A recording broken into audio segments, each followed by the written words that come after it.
Bharat England మధ్య జరుగుతున్న 4వ టెస్ట్ జూలై 23 నుంచి మాంచెస్టర్ వేదికగా జరగనుంది. ఈ స్టేడియంలో ఇప్పటి వరకు టీమిండియా ఏకంగా 9 టెస్ట్ మ్యాచ్లు ఆడింది. అందులో ఒక్కటంటే ఒక్కటి కూడా టీమిండియా అయితే గెలవలేకపోయింది. 4 మ్యాచ్ల్లో ఓడి 5 మ్యాచ్లను డ్రాగా అయితే ముగించుకుంది ఈ 9 టెస్టుల్లోనూ. ప్రస్తుత సిరీస్లో 1-2తో వెనకబడిపోయిన టీమిండియా తమకు అస్సలు కలిసి రాని మాంచెస్టర్లో గెలిస్తేనే సిరీస్ పోటీలో నిలుస్తుంది అని చెప్పుకోవచ్చు. ఇక మొదటి టెస్టులో ఓడిపోయిన టీమిండియా రెండో టెస్టులో విజయం సాధించింది. ఇక తర్వాత ఇంగ్లాండ్తో 5 మ్యాచ్ల టెస్ట్ సిరీస్లో 3 మ్యాచ్లు ముగిసేసరికి టీమిండియా 1-2తో ఓవరాల్గా వెనకబడి ఉంది. తొలి మ్యాచ్లో మూడో మ్యాచ్లో త్రుటిలో విజయాన్ని చేజార్చుకుంది టీమిండియా. దీంతో ప్రస్తుతం టీమిండియాపై ఒత్తిడి నెలకొంది అనడంలో సందేహం లేదు. ఈ మ్యాచ్లో టీమిండియా గెలవకపోతే సిరీస్ కోల్పోవటం పక్కా. దీంతో ఈ మ్యాచ్లో ఎలాగైనా గెలిచి సిరీస్ను 2-2తో సమం చేయాలని టీమిండియా గట్టిగా పట్టుదలతో అయితే ఉందని చెప్పుకోవచ్చు. అయితే ఈ మ్యాచ్ జూలై 23 నుంచి మాంచెస్టర్లోని ఓల్డ్ ట్రాఫోర్డ్ వేదికగా జరగనుంది. ఇప్పటికే గిల్ సారథ్యంలోని భారత్ అక్కడకు చేరుకొని ముమ్మరంగా ప్రాక్టీస్ అయితే చేస్తుందని చెప్పుకోవచ్చు. అయితే మాంచెస్టర్లో టీమిండియా టెస్ట్ రికార్డు భయపెడుతుంది. ఎందుకంటే ఈ వేదికన భారత్ ఇప్పటి వరకు 9 టెస్టులు ఇంగ్లాండ్తో ఆడింది.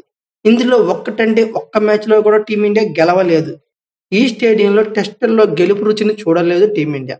ఇక్కడ జరిగిన 9 టెస్టుల్లో 4ంట్లో ఇంగ్లాండ్ గెలిస్తే మరో 5 టెస్టులు మాత్రం టీమిండియా డ్రా చేసుకోగలిగింది.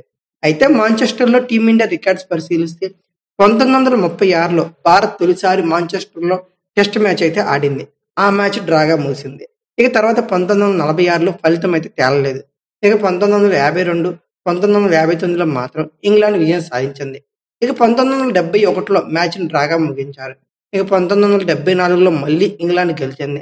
ఆ తర్వాత 1982, 1990లో మ్యాచ్ల్లో ఫలితం రాలేదు. చివరిగా భారత్ ఇంగ్లాండ్ జట్ల మధ్య మాంచెస్టర్లో 2014లో మ్యాచ్ అయితే జరిగింది. ఇందులో ఇంగ్లాండ్ ఇన్నింగ్స్ 54 పరుగుల తేడాతో టీమిండియాపై విజయంతో సాధించిందని చెప్పుకోవచ్చు. ఇక అయితే మొత్తంగా ఈ మైదానంలో ఆతిథ్య ఇంగ్లాండ్ జట్టుకు అద్భుతమైన ట్రాక్ రికార్డ్ అయితే ఉంది. ఇక్కడ ఆడింది మొత్తం 84 టెస్ట్ మ్యాచ్లు ఇంగ్లాండ్ ఆతిథ్య జట్టు అని చెప్పుకోవచ్చు. 33 మ్యాచ్ల్లో గెలిచింది. 15 మ్యాచ్ల్లో మాత్రమే ఓడింది. మిగిలిన 36 మ్యాచ్లు డ్రాగా ముగించుకుంది. ఈ స్టేడియంలో భారత్ జట్టు అత్యధిక స్కోరు 390 పరుగులుగా ఉంది అని చెప్పుకోవచ్చు. ఇక రవీంద్ర జడేజా, కేఎల్ రాహుల్ మినహా టీమిండియా టెస్ట్ జట్టులోని ఏ ఆటగాడు కూడా ఇక్కడ టెస్ట్ మ్యాచ్ అయితే ఆడలేదని చెప్పుకోవచ్చు. ఇదంతా మాంచెస్టర్ టెస్ట్ యొక్క ఓల్డ్ రికార్డ్స్ గా మాట్లాడుకోవచ్చు. ఇక ఆండర్సన్ టెండూల్కర్ ట్రోఫీలో మెరుగైన ప్రదర్శన చేసినప్పటికీ భారత్ మాత్రం ఆశించిన ఫలితాలను అందుకోలేకపోయింది ఓవరాల్ గా అని చెప్పుకోవచ్చు. 3 మ్యాచ్లు ముగిసేసరికి 1-2తో వెనకబడిపోయింది. అయితే ఈ సిరీస్ లో అత్యధిక రన్స్ చేసిన బ్యాటర్లు, అత్యధిక వికెట్లు తీసిన జాబితాలో టీమిండియా ఆటగాళ్ల అవాయిస కొనసాగుతుంది. బ్యాటింగ్ లో టాప్ 5లో 4, బౌలింగ్ లో టాప్ 5లో 3 ఆటగాళ్లు ఉండటం గమనార్హంగా మాట్లాడుకోవచ్చు. అయితే ఆండర్సన్ టెండూల్కర్ ట్రోఫీలో భాగంగా ఇంగ్లాండ్ తో జరిగిన టెస్ట్ సిరీస్ లో టీమిండియా 1-2తో వెనకంజలో అయితే ఉంది. తొలి టెస్ట్ లో, మూడో టెస్ట్ లో ఓడిపోయిన టీమిండియా రెండో టెస్ట్ లో మాత్రం విజయంతో గెలుపొందింది.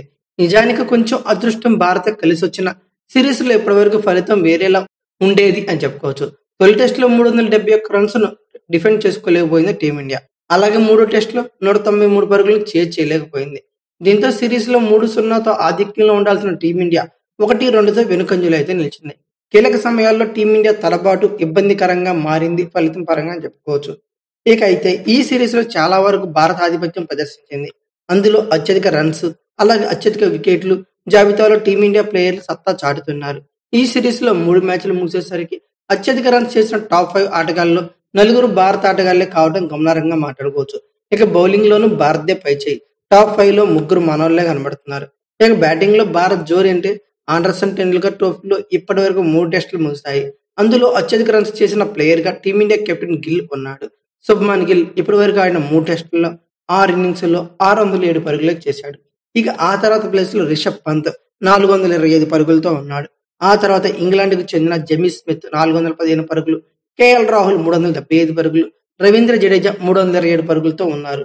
వీళ్ళంతా టాప్ స్కోరర్లుగా మాట్లాడుకోవచ్చు. టాప్ 5 ఉన్న బ్యాట్స్మెన్ గా మాట్లాడుకోవచ్చు. ఈ సిరీస్ లో అత్యధిక వికెట్లు తీసిన బౌలర్ను పరిశీలిస్తే మహమ్మద్ సిరాజ్ 13 వికెట్లతో తొలి స్థానంలో ఉన్నాడు. ఇక 2 టెస్ట్ మ్యాచ్లు ఆడిన జస్ప్రీత్ బుమ్రా 12 వికెట్లతో ఉన్నాడు. ఇక థర్డ్ స్పాట్ లో ఆకాష్ దీప్ 11 వికెట్లతోనూ, ఇక ఫోర్త్ స్పాట్ లో బెన్ స్టోక్స్ 11 వికెట్లతోనూ, జోష్ టంగ్ 11 వికెట్లతోనూ తర్వాత స్పాట్స్ లో అయితే ఉన్నారు. ఓవరాల్ గా 5 టాప్ బౌలర్స్ అయితే వీళ్ళే అని చెప్పుకోవచ్చు. సిరీస్ లో భాగంగా 4వ టెస్ట్ జూలై 23 నుంచి జరగనుంది. మాంచెస్టర్ వేదికగా ఈ మ్యాచ్ అయితే జరుగుతుంది. ఈ మ్యాచ్ లో గెలిచి సిరీస్ ను 2-2తో సమం చేయాలని టీమిండియా అయితే గట్టిగా భావిస్తుందని చెప్పుకోవచ్చు. అయితే ఓవరాల్ గా 4వ టెస్ట్ జూలై 23 నుంచి మాంచెస్టర్ వేదికగా జరుగుతుంది కదా. ఈ టెస్ట్ మ్యాచ్ అయితే ఎవరు గెలుస్తారనుకున్నారు ఖచ్చితంగా కామెంట్ బాక్స్ లో పిన్ చేయండి. అలాగే ఈ వీడియో కనుక మీకు నచ్చిన like, share, comment plus subscribe చేసుకోండి. అలాగే పక్కనే ఉన్న బెల్ ఐకాన్ నొక్కడం మాత్రం మర్చిపోకండి. Thank you for watching. Have a nice day.